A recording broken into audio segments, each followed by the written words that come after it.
Hello everyone, welcome to my channel. तो आज हम करने वाले हैं अपने जीके जीएस की प्रैक्टिस सीरीज को।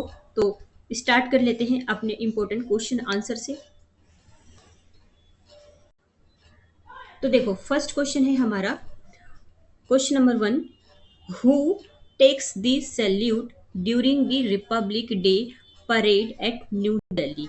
अच्छा देखो, जो रिपब्लिक डे परेड होती है ना नई दिल्ली में, तो यहाँ पे जो सैल्यूट है कौन लेता है, या फिर हम कह सकते हैं कि किसको सलामी दी जाती है रिपब्लिक डे वाले दिन।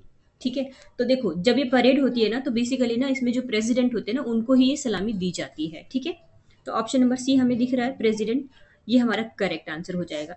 अच्छा, थोड़ा सा करंट से रिलेट करेंगे ना, तो अभी देखो, अब हमारी जो अभी प्रेसिडेंट है वो कौन है, तो ये हो जाएंगी द्रौपदी मुर्मू जी। ठीक है, द्रौपदी मुर्मू जी हो जाएंगी। और यहाँ से कुछ एडिशनल में आप ये याद रखेंगे कि ये 15th नंबर की प्रेसिडेंट बनी है। इनसे इनसे पहले कौन थे, तो ये थे रामनाथ कोविंद जी। मैं शॉर्ट में लिख देती हूँ, रामनाथ कोविंद जी। ठीक है। तो ये करंट से याद रख के चलेंगे, द्रौपदी मुर्मू जी अभी 15th नंबर की प्रेसिडेंट बन गई है। कब बनी थी, 2022 में बनी थी, और अभी 2025 चल रहा है, यानी कि लगभग इनको 3 साल हो चुके हैं। ठीक है। अब आ जाते हैं एडिशनल फैक्ट की तरफ। देखो, प्रेसिडेंट तो करेक्ट आंसर है। अब जो बेसिकली ना ये जो परेड होती है ना, तो ये हर साल है ना 26 जनवरी को होती है। 26 जनवरी वाले दिन, रिपब्लिक डे वाले दिन। और ये होती है कर्तव्य पथ पर। ठीक है। अब जो कर्तव्य पथ है ना, पहले इसका नाम हुआ करता था राजपथ। ठीक है, आप सबको पता ही होगा, जैसे आपने राजपथ नाम ये सुना ही होगा। ठीक है। तो पहले राजपथ नाम था, और अब इसका नाम कर्तव्य पथ हो गया, जो कि ये सब है न्यू दिल्ली में। ठीक है। और यहाँ से मैं आपको एक चीज़ बताना चाहूँगी। जैसे कि आप ना, जैसे ये इंडिया गेट है, मान के चलिए, और यहाँ से इंडिया गेट से यहाँ पर आपका हो जाएगा ये राष्ट्रपति भवन। ठीक है, ये राष्ट्रपति भवन है। तो इनके बीच का जो रास्ता है ना, इसको ही राजपथ कहा जाता है। इनके बीच में जो परेड ऐसे चलती है। ठीक है। और राजपथ कर्तव्य पथ दोनों कहा जाता है। ठीक है। अब देखो, यहाँ पे ये जो परेड की जो मार्च निकलती है ना, ये राष्ट्रपति भवन से लेकर कर्तव्य पथ तक, यानी इंडिया गेट तक जाती है, अभी जो मैंने आपको समझाया। ठीक है। और फिर इंडिया गेट से ना ये सीधा रेड फोर्ट तक जाती है, लाल किले तक जाती है। ठीक है। और इस दिन होता क्या है, बेसिकली जो हमारे प्रेसिडेंट होते हैं ना, जो प्रेजेंट के हमारे जो प्रेसिडेंट होते हैं, वो क्या करते हैं, अनफर्लिंग करते हैं, अनफर्लिंग ऑफ द नेशनल फ्लैग, यानी कि झंडा फहराते हैं। अनफर्लिंग का मतलब फहराना होता है। ठीक है। तो जो यहाँ पे प्रेसिडेंट होते हैं वो झंडे को फहराते हैं। और ये जो मार्च होती है ना, ये जो मतलब जो यहाँ पे जो बहुत सारे आर्मी जो होते हैं, ये जो मार्च होती है, इसमें बहुत सारे रेजिमेंट्स होते हैं, जैसे आर्मी वाले होते हैं, नेवी वाले होते हैं, एयरफोर्स वाले होते हैं। ठीक है। वो अपने बैंड के साथ इधर से उधर चलते हैं, एक प्रॉपर वे में चलते हैं। ठीक है, इसी को परेड कहा जाता है।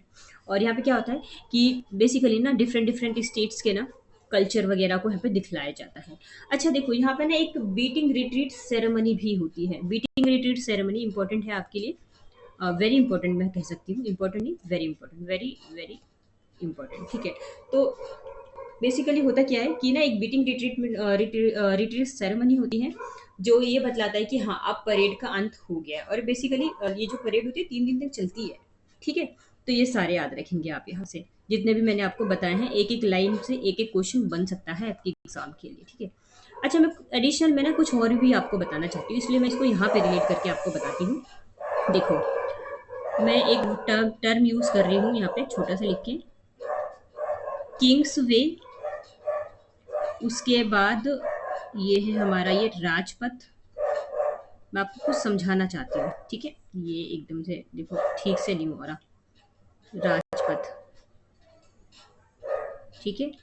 उसके बाद मैं बताना चाहती हूँ कर्तव्य पथ के बारे में, क्योंकि ये इंपॉर्टेंट है, इसीलिए कर्तव्य पथ। अब देखो, जो ये राजपथ है ना, राजपथ का ही ना पहले नाम हुआ करता था कर्तव्य, सॉरी, किंग्स वे। अब देखो, क्या हुआ था, जब हमारे पुराने टाइम में ना, जब यहाँ पे जॉर्ज फिफ्थ आए थे ना, तब उन्होंने इसका नाम किंग्स वे रखा था, आज़ादी से पहले। ठीक है। तो ये इंपॉर्टेंट है। उसके बाद क्या हुआ, जब हम आज़ाद हो गए, 1947 में हम आज़ाद हो गए थे ना, तो आज़ादी के बाद इसका नाम चेंज करके राजपथ रख दिया गया था। ठीक है। उसके बाद कर्तव्य पथ भी फिर इसका नाम कर दिया गया। कर्तव्य पथ कब किया गया, ये 2022 में किया गया। तो एक तरह से इंपॉर्टेंट है ना आपके लिए ये सारी ही इन्फॉर्मेशन। पहले किंग्स वे नाम था, फिर राजपथ नाम हो गया, फिर इसका कर्तव्य पथ हो गया। यानी कि इसके 2 बार ऑलरेडी नाम चेंज किए जा चुके हैं, ठीक है? तो ये याद रखेंगे आप एडिशनल में ये सारे। और कुछ मैं बता सकती हूँ क्या आपको इसमें? अच्छा, इतना इनफ है आपके लिए, ठीक है? हम चलते हैं नेक्स्ट क्वेश्चन पे। हाँ, नेक्स्ट क्वेश्चन है हमारा, The Rajpath was decided to be a permanent venue for the Republic Day parade from which of the following year onwards? देखो, जो राजपथ है ना, राजपथ वही जो मैंने अभी आपको बताया कर्तव्य पथ, ठीक है? तो राजपथ को ना डिसाइड किया गया कि ये एक ना परमानेंट वेन्यू होगा, परमानेंट ये प्लेस होगा जहाँ पे हर साल ना रिपब्लिक डे की परेड करवाई जाएगी। तो ऐसा कौन से ईयर से डिसाइड किया गया? तो देखो, इसको डिसाइड किया गया था ईयर 1955 से, 1955 से ये डिसाइड किया गया था कि अब हर साल जो रिपब्लिक डे की परेड होगी ना, ये होगी राजपथ पे, ठीक है? अब देखो, एडिशनल में देख लेते हैं, क्योंकि देखो देखो यहाँ पे ना 1955 करेक्ट आंसर है। देखो, जो इसके 4 इनिशियल रिपब्लिक डे की परेड हुई थी ना, यानी कि देखो 1955 से ये कहा गया ना कि अब हर साल राजपथ पर होगा, पर इससे पहले क्या था, ये 4 अलग अलग प्लेसेस पे इसको आयोजित किया गया था, डिफरेंट प्लेसेस पे। और इन प्लेसेस पे के नाम है जैसे कि इरविन एम्पी थिएटर, पहला इरविन एम्पी थिएटर में, फिर उसके बाद किंग्स वे में, किंग्स वे वही है जो मैंने आपको अभी बताया है, ठीक है? फिर रेड फोर्ट पे, फिर रामलीला मैदान पे रेस्पेक्टिवली, मतलब कि हर साल अलग अलग प्लेस पे ना ये परेड करवाई जाती थी। फिर 1955 में ये डिसाइड कर लिया गया कि नहीं, अब एक ही जगह पर होगा ये। तो तब से लेकर अब तक ये सिर्फ एक ही जगह पर होती है, ये वाली रिपब्लिक डे की परेड, ठीक है? और the French army was the first foreign army to participate in India's republic day parade in 2016। यहाँ से याद रखेंगे कि पहली बार जो फ्रेंच आर्मी है ना, वो हमारे रिपब्लिक डे के परेड में शामिल हुई थी कब? 2016 में, जब हमारा 67 नंबर का रिपब्लिक डे चल रहा था, ठीक है? अभी कौन से नंबर का रिपब्लिक डे है? ये है अभी का है 76 नंबर का, ठीक है? तो ये याद रखेंगे। और यहाँ पे जो चीफ गेस्ट बने हैं ना इस बार 2025 के, देखो, पहले चीफ गेस्ट बने थे, जो प्रेसिडेंट है ना वो इंडोनेशिया के सुकर्नो, ये हमारे पहले चीफ गेस्ट बने थे। तो ये यहाँ से इंपॉर्टेंट है, याद रखेंगे कि जो फर्स्ट चीफ गेस्ट थे जो कि आए थे रिपब्लिक डे पर हमारे, तो वो थे इंडोनेशिया के सुकर्नो। और यहाँ पे देखो, मैं एक चीज़ और बता दूँ आपको कि अभी अभी यानी कि 2025 में चीफ गेस्ट कौन बने हैं? तो ये बने हैं प्रबोवो सुबियंतो, पीएच लिख देती हूँ शॉर्ट में ताकि आपको याद रहेंगे, प्रबोवो सुबियंतो। और हाँ, ये भी इंडोनेशिया से ही है, इंडोनेशिया से ही है। मैं यही रिलेट करवाने के लिए आपको बोलना चाह रही थी, ठीक है? पहले जो आए थे वो थे इंडोनेशिया से, और अभी 2025 वाले भी इंडोनेशिया से ही है, ठीक है? तो अभी रिसेंट वाला इंपॉर्टेंट हो जाएगा आपके लिए कि 2025 में चीफ गेस्ट कौन थे हमारे रिपब्लिक डे के, ठीक है? तो ये याद रखेंगे आप। और हाँ, नेक्स्ट पे चलते हैं फिर।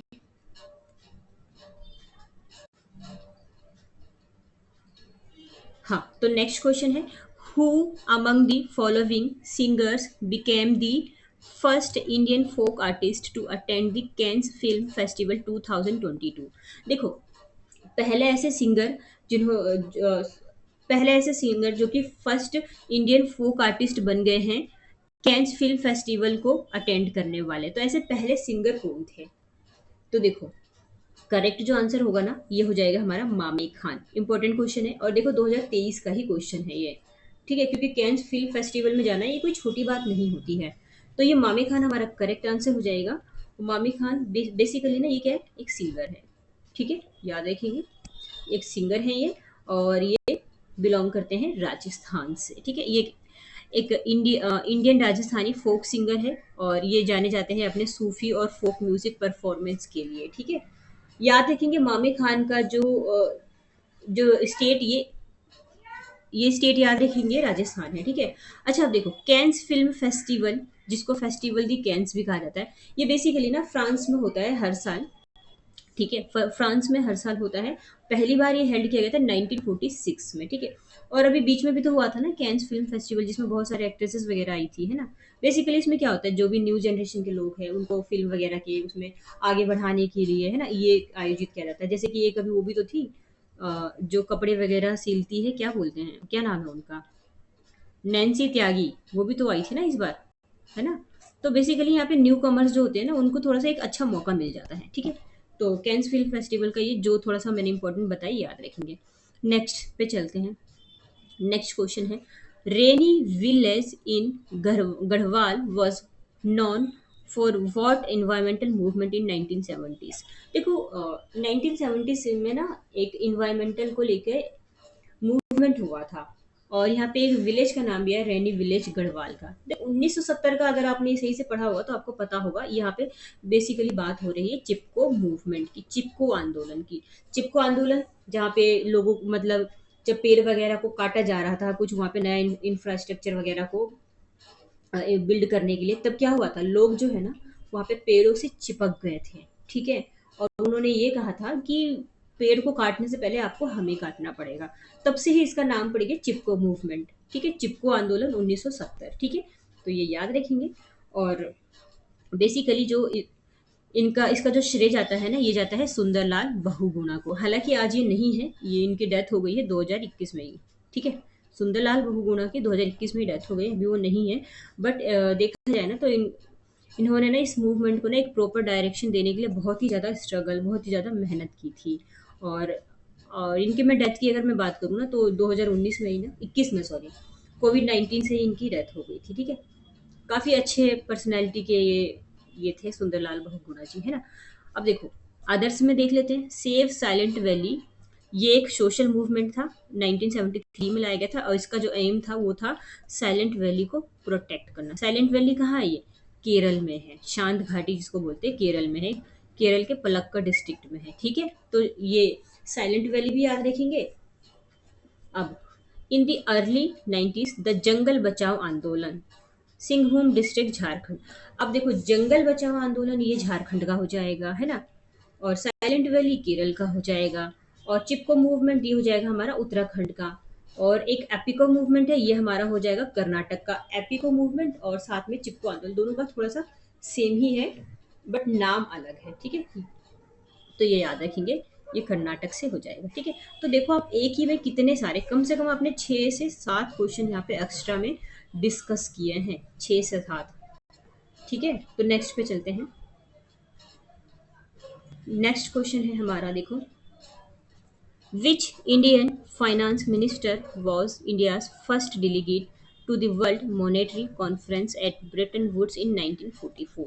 देखो 1944 में ना, जो ब्रेटन वुड्स में ना, 1944 में ब्रेटन वुड्स में एक वर्ल्ड मॉनेटरी कॉन्फ्रेंस में ना इंडिया की तरफ से कौन से फाइनेंस मिनिस्टर थे, गए थे यहाँ पे, ठीक है? तो फाइनेंस कौन से फाइनेंस मिनिस्टर गए थे ब्रेटन वुड्स में 1944 में? तो देखो ये गए थे आर के शनमुखम शेट्टी। ये शेट्टी है, चट्टी नहीं पढ़ेंगे इसको। तो हमारा ऑप्शन नंबर डी हो जाएगा, आर के शनमुखम शेट्टी गए थे यहाँ पे ये ब्रेटन वुड्स में 1944 में, ठीक है? और और कुछ रिलेट कर सकते हैं यहाँ से हम? हाँ, अभी फाइनेंस मिनिस्टर कौन है ये भी तो रिलेट कर सकते हैं ना। अभी कौन है फाइनेंस मिनिस्टर? फाइनेंस मिनिस्टर पता ही होगा, निर्मला सीतारमण जी है, ठीक है? फाइनेंस मिनिस्टर निर्मला सीतारमण है अभी की। और आर के शनमुखम शेट्टी ये क्या थे? एक ये इंडियन लॉयर थे, इकोनॉमिस्ट थे और पॉलिटिशियन थे। और इन्होंने ना अ, देखा जाए तो बहुत ही ज़्यादा योगदान दिया था हमारे इंडिया के इंडिपेंडेंट होने में। और ये फर्स्ट फाइनेंस मिनिस्टर भी थे। इनका जो टाइम पीरियड था 1947 से 1948, ये भी याद रखिएगा। फर्स्ट फाइनेंस मिनिस्टर कौन थे? आर के शनमुखम शेट्टी, ठीक है? नेक्स्ट पे चलते हैं। नेक्स्ट है हमारा, who among the following Sikh gurus founded the Tarn Taran Sahib. कौन से सिख गुरु है जिन्होंने तरन तारण साहिब को फाउंड किया था? देखो एसएससी सीजीएल का क्वेश्चन है ये, 2021 का क्वेश्चन, इवनिंग शिफ्ट में। देखो करेक्ट आंसर हो जाएगा हमारा ये गुरु अर्जन देव, ठीक है? ये क्या हो गया? हाँ, एक मिनट रुकेंगे। ये हमारा जो करेक्ट आंसर होगा ना, ये होगा गुरु अर्जन देव, ठीक है? ये सिख के ना 5th नंबर के गुरु थे, ठीक है?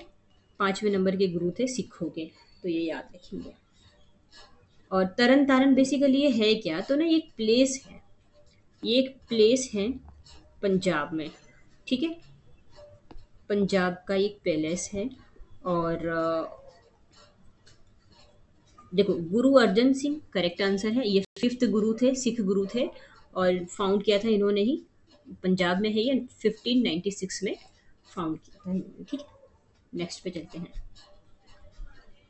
नेक्स्ट क्वेश्चन है हमारा, who among the following invented the aeroplane. देखो, काफ़ी अच्छा क्वेश्चन है, क्योंकि ऐसे और ऐसे क्वेश्चन भी आ रहे हैं हमारे एग्जाम में, तो ये एक अच्छी बात है। 2020 का ही क्वेश्चन है कि जो एरोप्लेन है ना, उसको किसने इन्वेंट किया था। क्योंकि क्या होता है, नॉर्मली हम सब घूमते हैं एरोप्लेन पर हम कभी ऐसे सोच नहीं पाते हैं। देखो, एरोप्लेन को इन्वेंट किया था ये ऑरविले एंड विल्बुर राइट ने। ऑप्शन नंबर सी हमारा करेक्ट आंसर हो जाएगा। ऑरविले एंड विल्बुर राइट ने इसको इन्वेंट किया था। और एडिशनल में देख लेते हैं। ये देखो, ये दोनों ब्रदर्स ने ही इसको इन्वेंट किया था, और साथ में ऑगस्ट एंड लुइस ल्यूमिरे ने इन्वेंट किया था सिनेमेटोग्राफी एंड ऑटोक्रोम को। ये एक फोटोग्राफी प्रोसेस है। और जो फर्स्ट प्रैक्टिकल टेलीफोन और जो ग्राफोफोन, इसको इन्वेंट किया गया था अलेक्जेंडर ग्राहम बेल। टेलीफोन का तो पता ही होगा आप लोगों को, इसकी जो खोज किसने की थी, अलेक्जेंडर ग्राहम बेल ने। ठीक है, नेक्स्ट पे चलते हैं। नेक्स्ट क्वेश्चन है, which of the following was invented by Walter Hunt. इसमें से क्या चीज़ है जिसको कि वॉल्टर हंट ने इन्वेंट किया था। किस चीज़ की खोज की थी वॉल्टर हंट ने। देखो, ये क्वेश्चन एग्जाम में आया हुआ है, बट मुझे ऐसा लगता है कि एग्जामिनर को ऐसे क्वेश्चन नहीं पूछने चाहिए, इसका कोई तुक नहीं बनता है। बट ठीक है, एग्जाम तो निकालना है ना हमें, तो जितने भी प्रीवियस पेपर्स होंगे तो हमें तो करना ही पड़ेगा। और देखो, 2020 CHSL में आया हुआ क्वेश्चन है ये। देखो, सेफ्टी पिन पिन को की जो खोज है ना, ये की थी वॉल्टर हंट ने। ठीक है, सेफ्टी पिन हमारा ये करेक्ट आंसर हो जाएगा, ऑप्शन नंबर बी। ठीक है, तो आप भी घर में सेफ्टी पिन भी वगैरह यूज करते होंगे, देखा होगा आपने, है ना। तो इसी की खोज की वॉल्टर हंट ने। और यहाँ से ज़्यादा रिलेट नहीं करेंगे आप, सिर्फ इतना याद रखेंगे सेफ्टी पिन की खोज किसने की थी बस। इससे आगे ये सब वो सब ये थोड़ा सा देख लेते तब भी। He also invented sewing machine, सिलाई मशीन की भी खोज की थी उन्होंने। ठीक है, और लैंप की खोज भी 1815 में की थी सर हम्फ्री डेवी के द्वारा। ठीक है, इसको पढ़ सकते हैं, डीपली याद नहीं, एटलीस्ट पढ़ सकते हैं कि अगर आप तुक्का भी मारे तो आप अच्छे से कर पाए। ठीक है, नेक्स्ट पे चलते हैं। नेक्स्ट क्वेश्चन है हमारा, who among the following founded the Bombay stock exchange. Bombay stock exchange की स्थापना किसने की थी। तो देखो, इसको किया, इसकी जो स्थापना की थी ना, ये की थी प्रेमचंद। और हाँ, देखो, ऑप्शन नंबर हमारा जो बी है ना, प्रेमचंद रॉयचंद ने की थी BSE की स्थापना। BSE यानी कि बॉम्बे स्टॉक एक्सचेंज। ठीक है, BSE। ठीक है, और अच्छा, यहाँ पे तो सिर्फ आंसर ही है, एडिशनल में तो कुछ है ही नहीं। अच्छा, मैं ही आपको ना थोड़ा सा एडिशनल बता देती हूँ, जो आपके एग्जाम के लिए और ज़्यादा इंपॉर्टेंट हो सकता है।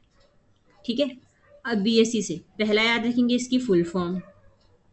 ठीक है, पहला फुल फॉर्म याद रखनी है। अब दूसरा आप याद रखेंगे ना कि एक शेयर मार्केट है। क्या है ये, एक शेयर मार्केट है ये, शेयर मार्केट है। और उसके बाद और क्या याद रखेंगे, इसकी स्थापना याद रखेंगे 1875 में हुई थी BSE की स्थापना। और कुछ रिलेट कर सकते हैं क्या। हाँ, एक चीज़ और रिलेट कर सकते हैं कि ना, ये एशिया का सबसे पुराना स्टॉक एक्सचेंज है, स्टॉक एक्सचेंज। मैं आपको जो भी एडिशनल बताती हूँ ना, प्लीज़ उसको अच्छे से सुनना है आपको। ठीक है, तो यहाँ से हमने 4 एडिशनल याद रखा।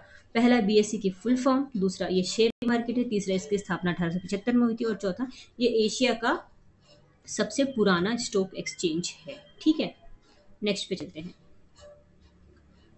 नेक्स्ट क्वेश्चन है हमारा, देखो, आत्मनिर्भर Bharat Rozgar Yojana was implemented through which organisation. SSC steno का आया क्वेश्चन है ये, मॉर्निंग शिफ्ट में। देखो, आत्मनिर्भर भारत रोजगार जो रोजगार सॉरी आत्मनिर्भर भारत रोजगार योजना जो है ना, इसको इम्प्लीमेंट किया गया था कौन से ऑर्गेनाइजेशन के द्वारा।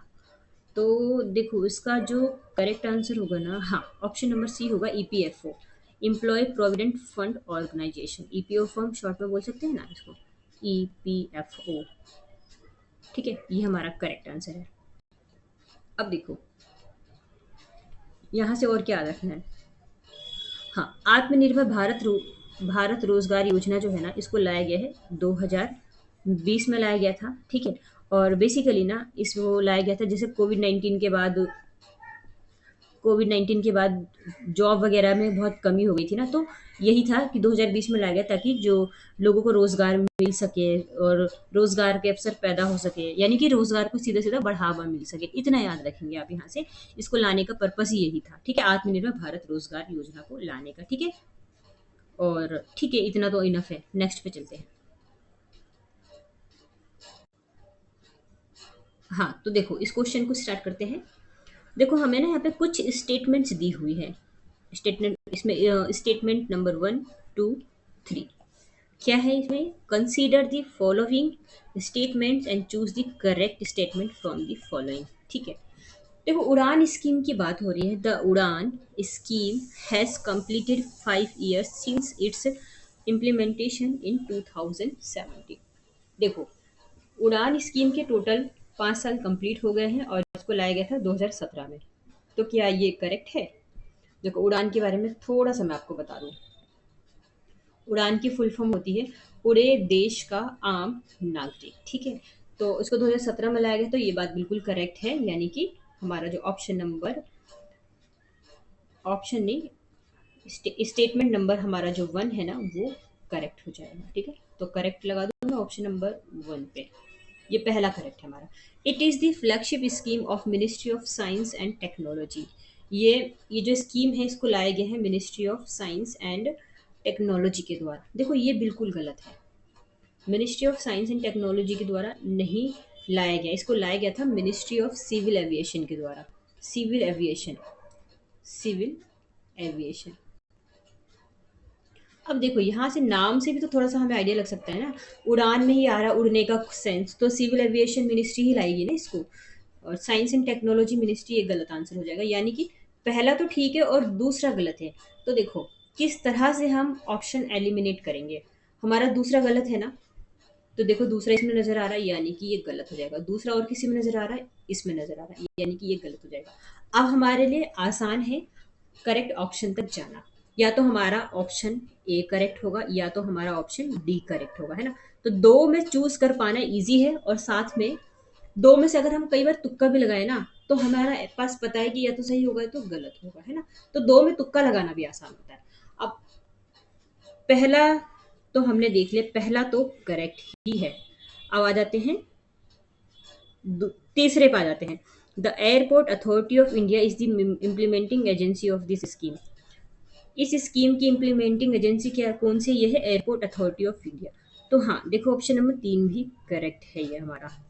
तो हमारा जो आंसर क्या होगा, पहला और तीसरा दोनों ही करेक्ट होगा, यानी कि ये हमारा गलत हो जाएगा। Option number D correct answer हो जाएगा हमारा। ठीक है, पूरा देखो क्या मैंने कर दिया इस पे, मैं सही से इस पे टिक लगा के बताती हूँ।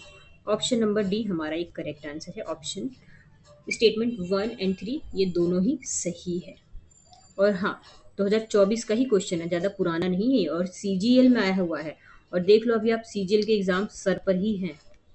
ठीक है, अब देखो स्टेटमेंट 1 और 3 करेक्ट है। उड़ान यानी कि उड़े देश का आम नागरिक, ये स्कीम एक ये ऐसी इनिशिएटिव है जिसको कि लाया गया इंडियन गवर्नमेंट के द्वारा, ताकि यहाँ पे जो रिमोट एरियाज में जो लोग रहने वाले लोग हैं ना, उनके लिए जो ट्रैवल है ना, जो एयर ट्रैवल है, वो उसकी जो कनेक्टिविटी है उसको ईजी कर पाए अफोर्डेबल प्राइस में उनको। यानी कि देखो नाम में ही छुपा है उड़े देश का आम नागरिक, यानी कि अफोर्डेबल प्राइस रखना, ताकि जो एक आम नागरिक भी है ना वो भी हवाई यात्रा कर सके। ठीक है, इस स्कीम को इंट्रोड्यूस किया गया था 2016 में, बट इसको इम्प्लीमेंट किया गया था 2017 में, ये भी याद रखेंगे। ठीक है, इसलिए हमारा ऑप्शन नंबर ए ना करेक्ट था, ऑप्शन नंबर फर्स्ट करेक्ट था। ठीक है, और इसमें कुछ इंपॉर्टेंट है क्या? हाँ इतना इनफ है। अच्छा एक चीज़ याद रख सकते हैं इसमें और, कि जो पहली हवाई यात्रा की गई थी ना, ये शिमला से, यहाँ लिख देती हूँ मैं, शिमला से न्यू दिल्ली तक की गई थी। ये भी आ सकता है ना आपके एग्जाम में, एग्जामिनर को कुछ पता थोड़ी ना, कुछ भी दे सकता है वो। तो शिमला से नई दिल्ली के लिए रवाना हुई थी, जो पहली इसकी यात्रा जो हुई थी, ठीक है, 2017 में ही इसने पहली उड़ान भरी थी अपनी। तो याद रखेंगे। नेक्स्ट पे चलते हैं। हाँ, नेक्स्ट क्वेश्चन है, which of the following schemes enables students across higher education institution. तो देखो बताना है कि कौन सी ऐसी स्कीम है ना जो कि स्टूडेंट के हायर एजुकेशन से रिलेटेड है, हायर एजुकेशन की बात हुई है। तो इसका जो करेक्ट आंसर, एक मिनट, नेशनल एजुकेशन ये नहीं होगा, यू पीएम उम्मीद स्कीम नहीं। देखो करेक्ट आंसर ना इसका होगा ऑप्शन नंबर डी, ये हो जाएगा academic bank of credits, ABC भी बोल सकते हैं, एकेडमिक बैंक्स ऑफ क्रेडिट, ये हमारा करेक्ट आंसर हो जाएगा। हाँ, और देखो ये जो इनिशिएटिव है ना, इसको लाया गया ministry of electronics and information technology and ministry of education, ठीक है, इन दोनों के द्वारा ही इसको लाया गया है। और इसको लॉन्च किया गया था 2011 में, बेसिकली स्टूडेंट्स के लिए, ताकि वो अपनी हायर एजुकेशन को पूरा कर सके, ठीक है। तो इसको तो सिर्फ याद रखने वाली चीजें हैं ये, है ना। नेक्स्ट पे चलते हैं। नेक्स्ट क्वेश्चन है, which is the national mission for financial inclusion to ensure access to financial services, namely a basic savings and deposit accounts, remittance, credit, insurance, pension in and affordable manner. देखो बात यहाँ पे हो रही है ना कि इनमें से ना जो कौन सा है ना, जो नेशनल मिशन फाइनेंशियल इंक्लूजन से रिलेटेड है, क्या क्या है इसमें, जैसे कि फाइनेंशियल इंक्लूजन में क्या क्या है, फाइनेंशियल सर्विसेज है, नेमली है बेसिक सेविंग्स, ये सारी चीज़ें मतलब किस में बताई गई है, किससे रिलेटेड हो जाएगी ये, कौन से मिशन से रिलेटेड या कौन सी योजना से रिलेटेड हो जाएगी। तो देखो बेसिकली ना ये सारी चीज़ें दी गई है प्रधानमंत्री जन धन योजना में। ये सारे जितने भी हमने टर्म पढ़े हैं ना, जैसे कि नेमली बेसिक सेविंग्स, डिपॉजिट्स है, रेमिटेंस है, क्रेडिट है, इंश्योरेंस है, ये सारी चीज़ें हैं प्रधानमंत्री जन धन योजना में, इसलिए ऑप्शन नंबर डी हमारा नहीं करेक्ट आंसर होगा। ठीक है, अब देखो प्रधानमंत्री जन धन योजना, और इसको लाया गया है अगस्त 2014 में, अगस्त 2014 में लाया गया है। तो कई बार प्रधानमंत्री जन धन योजना का ना ईयर पूछ लिया जाता है, तो इसको लाया गया है 2014 में, तो ये याद रखेंगे। ठीक है, नेक्स्ट पे चलते हैं। नेक्स्ट क्वेश्चन है, in which year was the digital India mission launched. Digital India mission कब लॉन्च किया गया था। तो देखो डिजिटल इंडिया मिशन ना ये लाया गया 2015 में, ऑप्शन नंबर हमारा हो जाएगा C correct, digital India mission. Digital India mission basically ना इसको नरेंद्र मोदी जी के द्वारा लाया गया था, और इसमें ये एम किया गया था कि जो जो चीज़ें होगी ना वो डिजिटली प्रोवाइड की जाएगी। ठीक है, इसमें क्या क्या चीज़ें हैं, जैसे कि नॉलेज बेस्ड इकोनॉमी हुए, डिजिटली एम्पावर्ड सोसाइटी होगी, डिजिटल सर्विसेज दी जाएगी, डिजिटल एक्सेस आसान हो पाएगा, डिजिटल इंक्लूजन हो पाएगा, डिजिटल एम्पावरमेंट हो पाएगा, मतलब सारी चीज़ों को डिजिटलाइज करना, इसी को कहा गया डिजिटल इंडिया प्रोग्राम या फिर डिजिटल इंडिया मिशन, दोनों ही कह सकते हैं। और इसको कोऑर्डिनेट किया गया है ministry of electronics and information technology के द्वारा। ठीक है, तो याद रखेंगे डिजिटल इंडिया मिशन का ईयर 2015 है ये। ठीक है, नेक्स्ट पे चलते हैं। देखो नेक्स्ट क्वेश्चन है, इन विच ईयर, एक मिनट ये कुछ गलत तो नहीं हो गया, हाँ, in which year was smart cities mission launched. देखो स्मार्ट सिटीज मिशन इसका भी तो 2015 ही है, दोनों को रिलेट करके याद रख लीजिए ना, इसका भी 2015 है और जो भी हमने पहले पढ़ा उसका भी 2015 है। अच्छा देखो स्मार्ट सिटीज मिशन के तहत ना बेसिकली ना इसमें 100 सिटीज़ को ना सेलेक्ट किया गया था, बता दूं यहाँ पे आपको, इसमें 100 सिटीज़ को सेलेक्ट किया गया था, और ये बताया गया था कि यह जो 100 सिटीज सेलेक्ट की है ना हमने, हम उसमें ना एफिशिएंट सर्विसेज को, मतलब ये सारी चीज़ें प्रोवाइड करेंगे, जैसे कि एफिशिएंट सर्विस हो गई, रोबस्ट इंफ्रास्ट्रक्चर हो गया, यानी कि जो इंफ्रास्ट्रक्चर हम प्रोवाइड करेंगे बहुत ही मजबूत अच्छी क्वालिटी का, ठीक है, और साथ में सस्टेनेबल इन्वायरमेंट, ये सारी चीज़ें हम 100 सेलेक्टेड सिटीज़ को प्रोवाइड करेंगे। ठीक है, और ये सेंट्रल गवर्नमेंट की स्कीम थी, और इसको देखो लाया गया है 2015 में, और इसकी जो लास्ट एंड डेट है ना अभी इसको बढ़ा दिया गया है, एक्सटेंड कर दिया गया है, 31 मार्च 2025 तक। ठीक है, तो ये सारे आप याद रखेंगे, और एग्जामिनर आपको कंफ्यूज करने के लिए ये पूछ सकता है कि स्मार्ट सिटीज मिशन में ना कितने सिटीज़ को सेलेक्ट किया गया था, तो 100 आप याद रखेंगे, 100 सिटीज़ को सेलेक्ट किया गया था, क्योंकि वो इस तरह से ही आपको घुमाता है ताकि आप ना कर पाए, बट आपको सारे क्वेश्चन करके आए हैं। तो देखो 15 क्वेश्चन हमने कंप्लीट कर लिया है। आपको अगर मेरी ये सीरीज अच्छी लगती है तो आप लाइक एंड सब्सक्राइब कर सकते हैं। और दूसरी चीज़, कोई कमी लगती है तो आप मुझे कमेंट में बता सकते हैं, ताकि मैं और ज़्यादा इसमें इम्प्रूवमेंट कर पाऊँ। और मेरे तरफ से मैं ये कहना चाहती हूँ कि मैं आपको बेहतर से बेहतर चीज़ें प्रोवाइड कर पाऊँ, क्योंकि मेरा टारगेट है आपका एग्ज़ाम निकलना। अगर आप एग्ज़ाम निकालते हैं तो मुझे ऐसा लगेगा कि मैंने जो आपको पढ़ाया है वो मेरे लिए सक्सेसफुल है ना? तो ठीक है, फिर थैंक यू सो मच। फिर हम नेक्स्ट वीडियो पर मिलते हैं, ठीक है?